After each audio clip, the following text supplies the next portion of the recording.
In the southern clime, where the summer's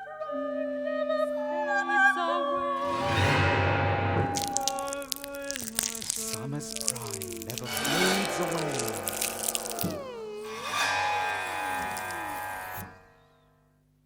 Seven summers old, hearing wild birds song.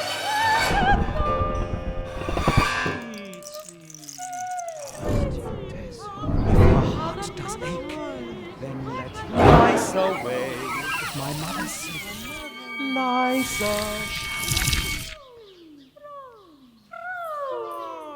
Hello. In this episode, I'm going to try to link the aesthetics of Henry Van der Velde's interior decorations, the epistemology of Husserl's Phenomenology, and the metaphysics of Bertrand Russell's neutral Monism.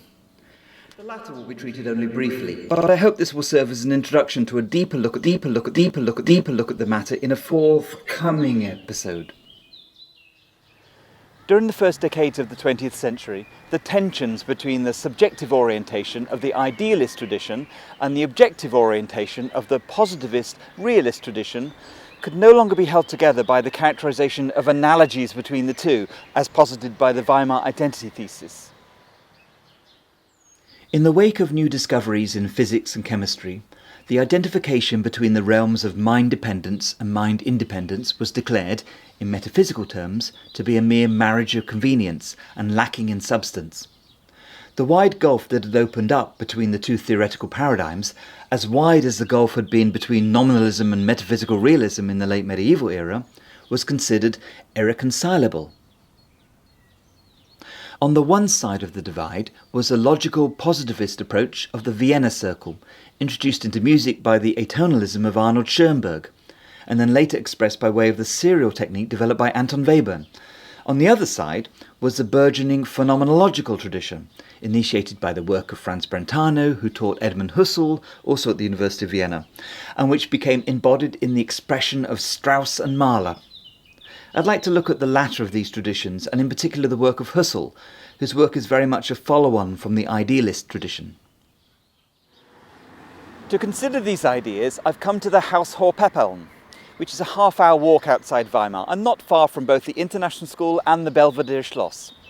It was designed and built by the Belgian Henry Van der Velde in 1907 for him and his family, including his wife and 5 young children.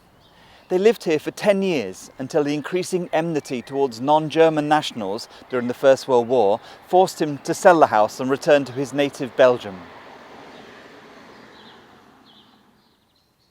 Van der Velde first moved to Weimar in 1902 to be artistic councillor to Grand Duke Wilhelm Ernst.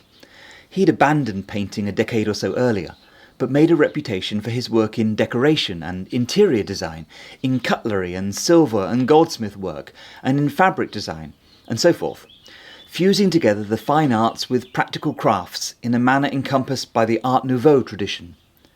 He purposely avoided ornamental superfluities, concentrating instead on the new aesthetics associated with the modern world of industry. 3 years after coming here, and building on the tradition of the Weimar School of Art, he established the Grand Ducal School of Arts and Crafts, which in hindsight can be seen as a predecessor of the Bauhaus. And thereafter he constructed this building, the Haus Hohe Pappeln, in what was another project aimed at fusing aesthetics with a very special subject matter, that of family life. The house is a unique synthesis of the arts, and the principles of design were extended to the garden as well as the furnishings and fixtures inside. Indeed, the house got its name from the poplar trees that once towered over it. Each section of the garden corresponds to a different facade of the house. Originally there was an ornamental country garden with fruit trees on the street side, an open area with a fountain on the south side, which was ideal for the children, and a kitchen garden on the west side.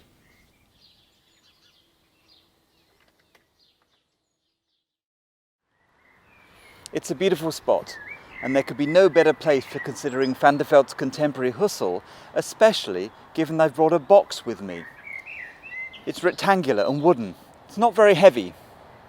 There are several scratches in the wood. It's empty inside. My experience concerns a wooden box. But of course, that experience isn't the box itself. My experience is not something itself that I can see or touch objectively, in the same way that I can see and touch the box. The qualitative experience is in my head, or in my mind. If I can say the box is made of wood and is rectangular in shape, I cannot describe the feel of the wood or the peculiar look of the box other than by way of very limited vocabulary of subjective words. I cannot even say what the qualitative experience is. I don't have words for such a thing because I cannot objectively conceive such a thing. Still, this isn't at all detrimental to the efficacy of the mental experience. Indeed, even without the box, I can remember it. I can picture it in my mind. Or I can think about it without actually forming a picture of it, just like I'm thinking the battery in my video camera is running low. The box existed in my past, and the camera running out of battery is a possibility for the future. But both are present in my mind in the present. Actually, there's more to my thoughts about the box than just my experience of it. I had to get the box in the first place. I had to find the right kind of box, and that wasn't easy. Furthermore, my experience of the box existed in the context of being here at Van der Velde's house. All of these things added to my qualitative experience of the box. My view of the box changed as I picked it up, and as I moved it in my hands and put it down again. Its features looked different, although of course I could see the box remained the same. If I held it closer or further from me, it didn't appear to shrink or expand while I was holding it. When a section fell into shade, I knew the shade and colour of the box itself wasn't changing. However, there are circumstances where it might have changed. If I discovered something unusual about the box, perhaps that it could fold out to be a chessboard, then I might have been challenged to consider it was not a box at all. It might have been a chessboard masquerading as a box. Actually, it could have been an armadillo disguised as a box. My children watch TV programs about disguised armadillos all the time. I don't think it was an armadillo disguised as a box. Nevertheless, the fact that it could have been something other than what I originally thought it was means my stance towards the box must always be a tentative one. As I said, if I was to find out now the box was in fact a chessboard folded away to hold chess pieces, then my perspective on the box would change immediately. Husserl argued that, in the same way, all knowledge is always ready to reconstruct itself according to new experience and new information. Any beliefs held about experience will never be absolute. They're pragmatic and always tentative to some degree. Even the fact that the object is real, that it's actually there, is subject to revision. Nothing in experience has a secure existential status. All knowledge is contingent. Indeed, Husserl argued the distinction between the mental and the physical object is itself prior to metaphysics. It's a qualitative, subjective account of the observer that judges any object as present or absent, and as real or unreal. Mind comes before matter. Phenomenal experience defines the mind-independent world and not the other way around.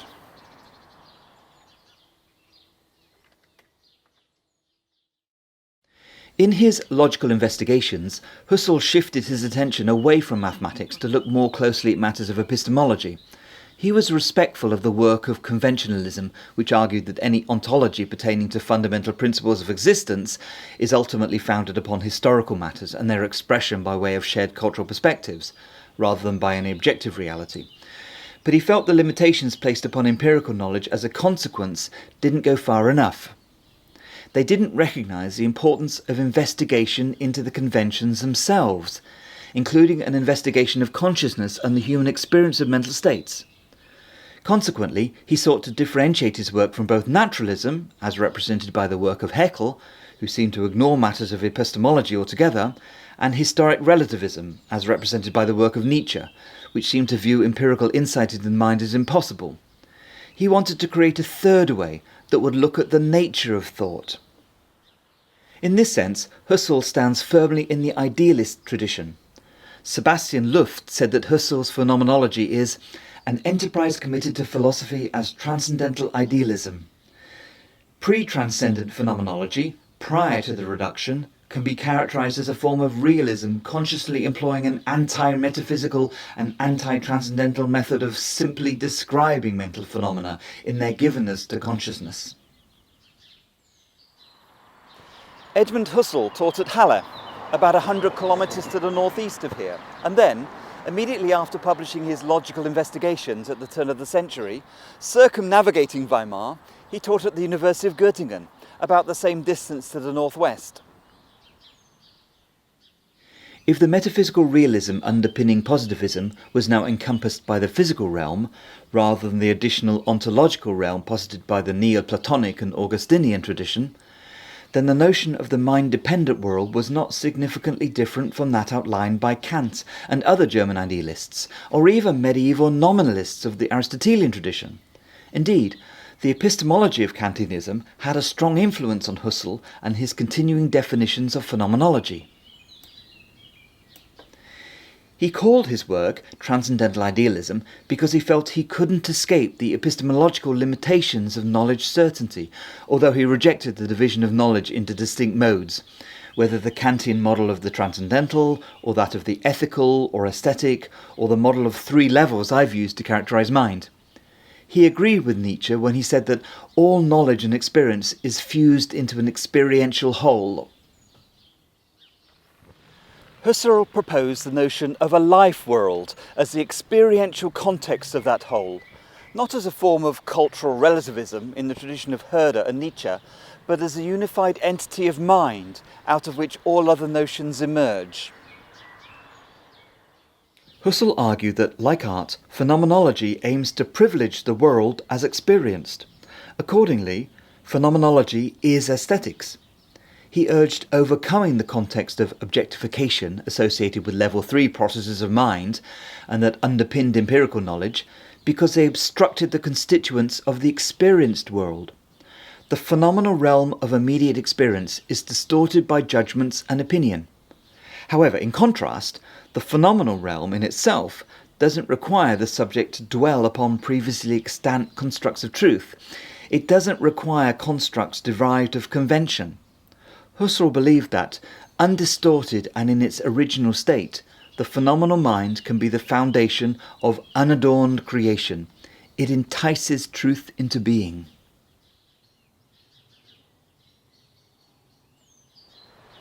Van der Velde perhaps wasn't quite so philosophical when he designed his garden and his furniture and his knives and forks, but he was concerned with matters of aesthetics nonetheless. Perhaps he would have agreed with Husserl when the phenomenologist said a grasp of truth requires deliverance from notions of common sense, which are nothing but distortions formed of self-limiting cultural norms. Truth requires emancipation from the claims of naturalism, which, according to Husserl, had become infected by a false realism whereby existence is grounded by an external world embedded in time and space, and whereby consciousness is merely the internal representation of these external facts. Russell Berman wrote, "For Husserl, the defining moment of Western philosophy is the imagination of a universal validity as the goal for science. The subsequent teleology of science, and especially philosophy, involved the constantly self-questioning pursuit of this universalism." Husserl's hope for empirical science was that phenomenology could show it how to avoid misrepresenting the natural world and its social environment as separate to the subject that experienced these things. In particular, Husserl objected to Haeckel's notion of a neutral perspective. Instead, science knowledge was to be regarded as embedded in the phenomenon of immediate experience. His phenomenology regarded notions of naturalism as revealed knowledge, in the same category as old world religion. He argued for a new approach that would ground truth in pre-reflective experience based upon the qualitative experiences of subjective consciousness. He insisted phenomenology seeks to accomplish a direct and basic interaction with the world.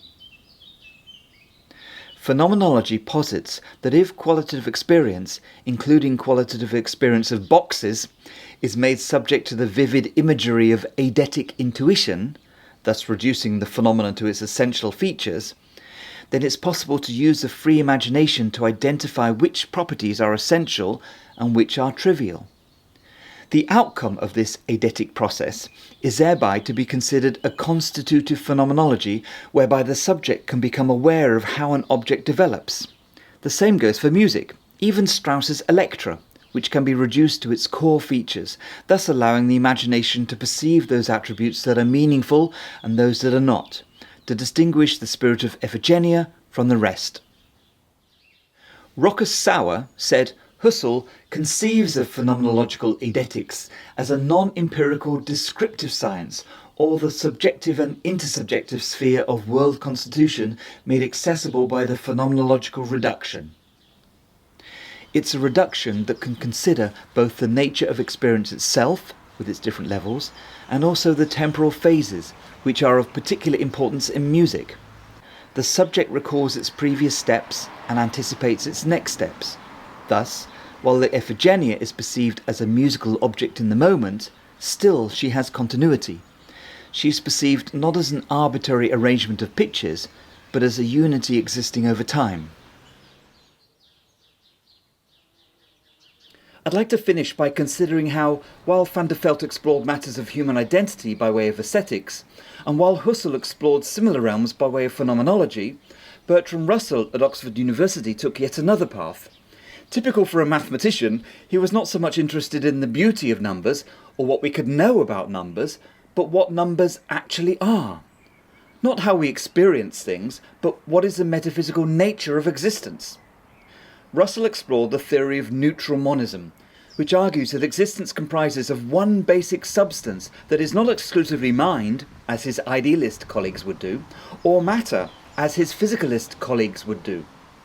He rejected the naturalist view that everything, including the mental domain, is related to an essentially physical world, and he rejected the pure subjective idealism as presented by the likes of Berkeley and Fichte, whereby everything, including the physical domain, is related to an essentially mental world. Andrew Irvine said, "Unlike both idealism and physicalism, neutral monism holds that this single existing substance may be viewed in some contexts as being mental and in others as being physical." I raise Russell's approach in this context because it illustrates how phenomenology at this time, including that of Husserl, did not make any claims at all about the nature of existence. Phenomenology is essentially an epistemological account of existence. It deals with what a person can know of the world. I'm going to argue that, despite the debt shown by phenomenologists for the idealist tradition, given that the mind-body problem, exploring the links between mind and nature, is in the end a metaphysical question, that it was Russellian monism that carried the Weimar identity thesis forward into modern understandings about the nature of existence. We have to know what the world is before we can understand who we are and how we might express ourselves. In the coming episodes, my intent is to link the Weimar identity thesis with modern notions of Russellian monism in particular, and to demonstrate its metaphysical necessity by way of modal logic and other strategies. I'd like to finish with the same piece I started with, the second setting I made in the 1990s of Songs of Innocence, using the text by William Blake. This version was written for 4 vocalists and pre-recorded sounds, and is performed in this recording by Sing Circle, conducted by Gregory Rose. If Husserl argued that all theorizing must begin with an analysis of things as they appear, and then proceed with a transcendental reduction, which involves the suspending of preconceptions and reveals how melody and other musical parameters are perceived phenomenologically by way of an internal time consciousness, then perhaps the voices might reveal a primal call to deep awareness that might in turn open a path for this inquiry to seek further the link between mind and nature that puzzled Weimar classicists, between the phenomenal world and the noumenal, between the phenomenological and the naturalist. Thanks for listening.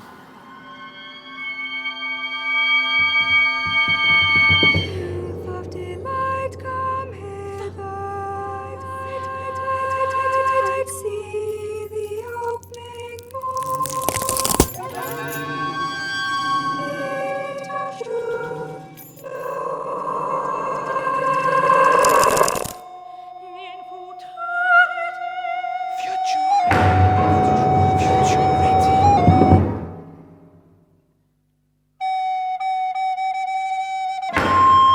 prophetic sea and the air from sea shall arise.